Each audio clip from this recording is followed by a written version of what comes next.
How can we use the minerals found naturally in its best way? At the end of this lesson, you should be able to distinguish a mini steel plant from integrated steel plant and state the problem associated with steel industry. Describe a basic industry. Describe the raw material used for various industries. What are the major raw materials used for constructing the bridge and manufacturing these cans?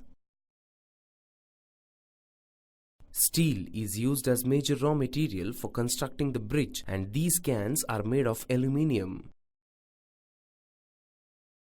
From where do we get steel and aluminium? They are derived from some minerals found naturally.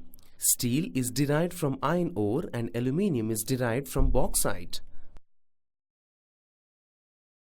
Industries that use minerals and metals as raw materials are called mineral-based industries.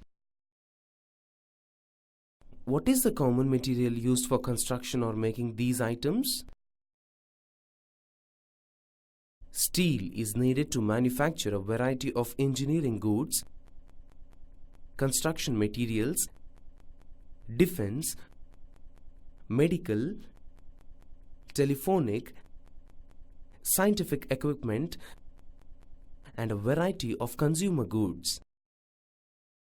All the other industries, heavy, medium and light, depend on steel industry for their machinery. That is why iron and steel industry is known as the basic industry. Let us know